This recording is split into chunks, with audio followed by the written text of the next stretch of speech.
उज्जैन जिले के तराना थाना क्षेत्र के ग्राम बागोदा में जमीन को लेकर दो पक्षों में विवाद हो गया। सूचना मिलने पर मौके पर पहुंची पुलिस पर भी लोगों ने हमला कर दिया। इसमें एक एसआई सहित दो पुलिसकर्मी व एक नगर सैनिक घायल हो गए। पुलिस ने आधा दर्जन को गिरफ्तार भी कर लिया है। पुलिस के वाहन में भी तोड़फोड़ की गई है। बदमाश एक पुलिसकर्मी का मोबाइल भी छीन कर ले भागे। ग्रामीण एडिशनल एसपी पल्लवी शुक्ला ने बताया कि ग्राम बागोदा में गुर्जर समाज के दो पक्षों में जमीन की बात को लेकर विवाद चल रहा था। इसकी सूचना मिली थी, जिस पर पुलिस मौके पर पहुंची। दोनों पक्षों के कुछ लोगों ने पुलिस पर भी चाकू, तलवार व डंडे से हमला कर दिया। हमले में एसआई आनंद झाला, एएसआई छोटेलाल, आरक्षक भूपेंद्र व एक सैनिक आनंदी घायल हुआ है। घायलों को जिला अस्पताल में भर्ती कराया गया। बदमाशों ने पुलिस के वाहन के टायर पर भी चाकू मारे, तोड़फोड़ भी की। आरोपियों ने भागते हुए कट्टे से फायरिंग भी की।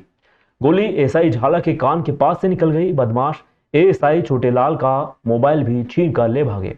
पुलिस ने विभिन्न धाराओं में केस दर्ज किया है। देर रात पुलिस ने करीब आधा दर्जन से अधिक लोगों को गिरफ्तार भी कर लिया है। बताया जा रहा है कि आगरी गांव से बगोदा आए लोगों ने विवाद किया था। बदमाशों के वाहन में हथियार रखे हुए थे। पुलिस अन्य आरोपियों की तलाश में भी जुटी हुई है। तराना क्षेत्र में बागोदा रोड पर एक सूचना प्राप्त हुई थी एएसआई छोटेलाल को कि कुछ अज्ञात लोग बोलेरो कार में आए हैं, उनके पास हथियार है। तुरंत पुलिस घटनास्थल पर पहुंची, जहां पर पूछताछ के दौरान आरोपी गणों ने उनके ऊपर फायर किया और पथराव करना शुरू कर दिया, जिसमें एएसआई आनंद सिंह झाला और दो अन्य आरक्षक घायल हुए हैं। अभी तक पूछताछ जारी है, जिसमें 7 लोगों को राउंड अप किया जा चुका है और एक की गिरफ्तारी। किस तरह फायरिंग का मामला सामने आया? 2 राउंड चले हैं। मुस्लिम समाज ने आज ईद का पर्व उत्साह व उमंग के साथ मनाया। इस मौके पर शहर के मुस्लिम बाहुल इलाकों में अच्छी खासी चहल पहल भी देखी गई। ईद की मुख्य नमाज सुबह इंद्रनगर स्थित ईदगाह पर अदा की गई, जहां शहर काजी खलीकुर रहमान ने ईद की नमाज अदा करवाई। यहाँ हजारों समाजजनों ने खुदा के सजदे में सिर झुकाकर देश में अमन व शांति के अलावा अच्छी बारिश की भी दुआएं मांगी। नमाज के बाद समाजजनों ने एक दूसरे को गले मिलकर ईद की मुबारकबाद दी। वहीं प्रशासनिक अधिकारी व जनप्रतिनिधियों ने भी ईदगाह पहुंचकर मुस्लिम भाइयों से गले मिलकर ईद की शुभकामनाएं प्रेषित की। ईदगाह में नमाज के बाद शहर की अन्य मस्जिदों में भी नमाज अदा की गई। वहीं इसके बाद घर घर बकरों की कुर्बानी दी गई।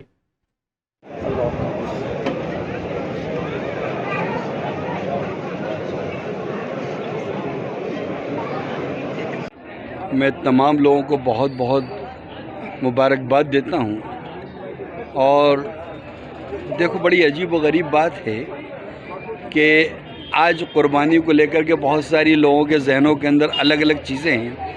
तुम अंदाज़ा लगा लो इस बात के लिए कि ये इसी कुर्बानी का वो नतीजा है कि इस मुल्क के अंदर एक ख़राब बीमारी कोरोना की आई और ये कुर्बानी देने वाले लोग खड़े थे और ऐसे ऐसे मकामात पे खड़े थे जहाँ सोचना भी मुश्किल होता हैगा।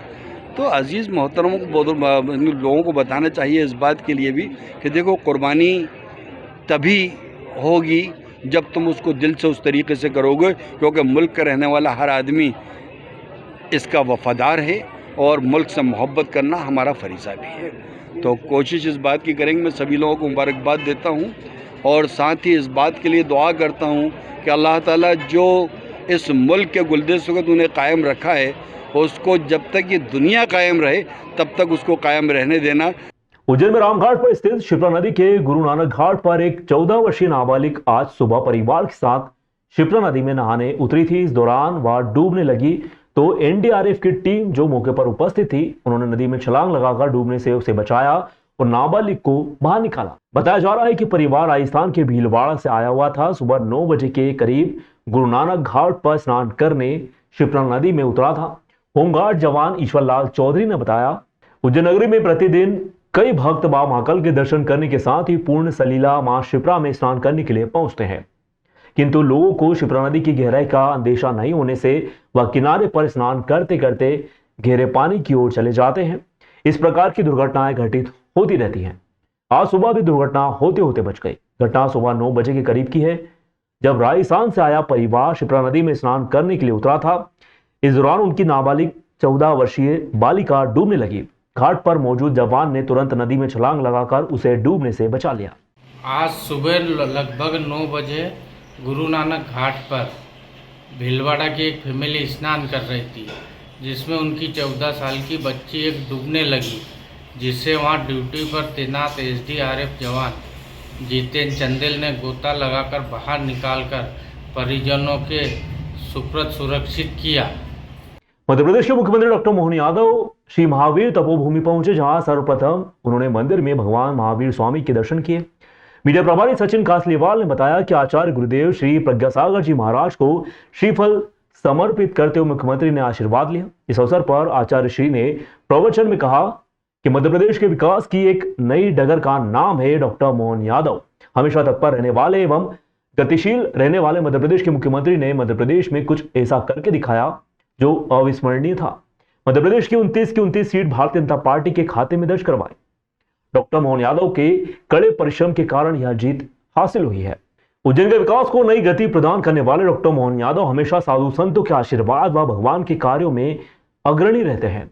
ऐसे मुख्यमंत्री को बहुत बहुत आशीर्वाद। इस अवसर पर डॉक्टर मोहन यादव ने आचार्य श्री प्रज्ञासागर जी महाराज को कहा कि हमने भगवान को तो नहीं देखा है, मगर आप जैसे गुरुवर को देखकर, आप जैसे गुरु का आशीर्वाद पाकर हमें ऐसा लगता है कि भगवान स्वयं यहाँ पर विराजित हैं। आप जैसे संतों के आशीर्वाद से ही आज यहाँ तक मैं पहुंच पाया हूं। आपने कहा कि आज फादर्स डे भी है। इस दिन पिताश्री के आशीर्वाद के साथ साथ आप जैसे संतों का आशीर्वाद भी हमें पिता तुल्य आशीर्वाद जैसा ही प्राप्त होता है। भगवान नेमिनाथ के वंश के हैं। भगवान नेमिनाथ यदुवंशी थे, वो यादव थे और ये यादव हैं। निश्चित रूप पर आज बड़ा गर्व होता है मोहन जी को प्रदेश में काम करते हुए देख करके, प्रदेश को आगे बढ़ाते हुए देख करके, प्रदेश को देश में सर्वोच्च बनाता हुआ देख करके। उज्जैन में पूर्व केंद्रीय मंत्री डॉक्टर सत्यनारायण जटिया की पत्नी कलावती जटिया के निधन पर कर्नाटक के राज्यपाल व मुख्यमंत्री डॉक्टर मोहन यादव सहित कई अन्य मंत्रियों ने डॉक्टर जटिया के निवास पर जाकर शोक संवेदनाएं व्यक्त की। पूर्व केंद्रीय मंत्री व भाजपा संसदीय बोर्ड के सदस्य डॉक्टर सत्यनारायण जटिया की पत्नी कलावती जटिया का कल दिल्ली में निधन हो गया था। कल देर रात विमान से पार्थिव देह उज्जैन पहुंचा। वहीं आज सुबह कर्नाटक के राज्यपाल थावरचंद गहलोत, मुख्यमंत्री डॉक्टर मोहन यादव, केंद्रीय गृह राज्य मंत्री वीरेंद्र खटीक, प्रदेश सरकार के मंत्री प्रहलाद पटेल, कैलाश विजयवर्गीय, सांसद राकेश सिंह, प्रदेश भाजपा अध्यक्ष VD शर्मा, संगठन मंत्री हितानंद शर्मा, सांसद अनिल फिरोजिया एवं विनोद जामवाल सहित अन्य नेताओं ने डॉक्टर जटिया के वेदनगर स्थित निवास पर पहुंचकर श्रीमती जटिया के निधन पर श्रद्धा सुमन अर्पित करते हुए शोक संवेदनाएं व्यक्त की। वहीं शव यात्रा में बड़ी संख्या में लोग भी शामिल हुए। अंतिम संस्कार चक्रतीर्थ पर किया गया।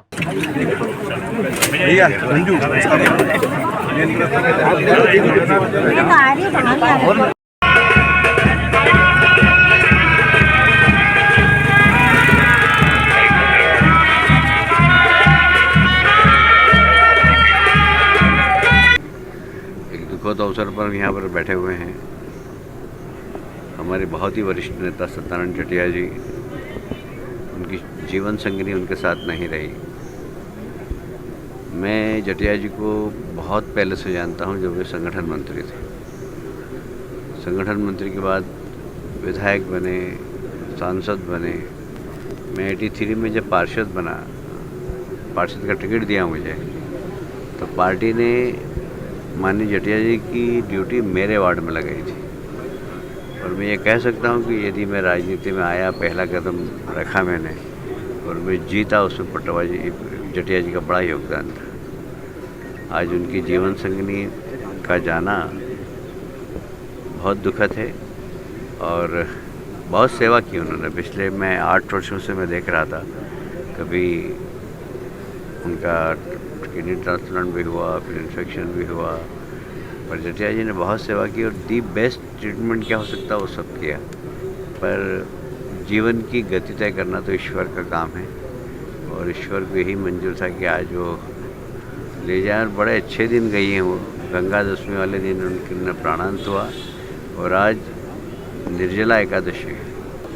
हमारे भारतीय जनता पार्टी के वरिष्ठ नेता, हमारे पालक आदरणीय श्रीमान सत्यनारायण जटिया जी के धर्मपत्नी काकी साहब का आज बहुत दुखद निधन हुआ है। आज हम सब उन्हीं के सम्मिलित होने आए हैं।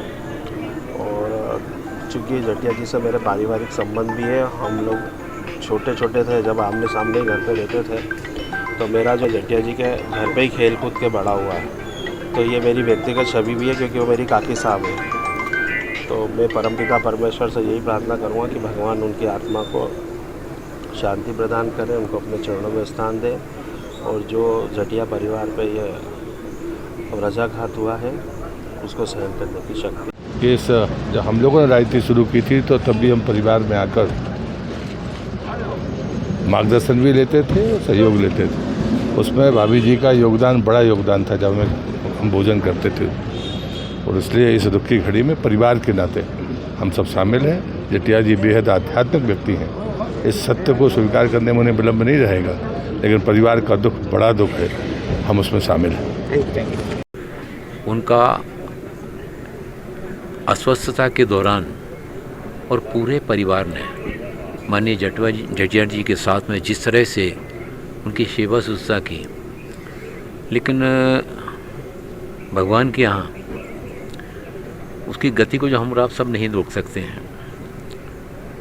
हम सब के बीच में से उनका इस तरह से असामयिक रूप से जाना केवल जटिया जी के परिवार के लिए नहीं, बल्कि हम लोगों के लिए पारिवारिक दृष्टि से भी एक बहुत अपूर्णीय क्षति है। और इनके निधन पर हम सभी परमपिता परमेश्वर से प्रार्थना करते हैं, ईश्वर उनके परिवार को इस असीम दुख को सहन करने की शक्ति प्रदान करें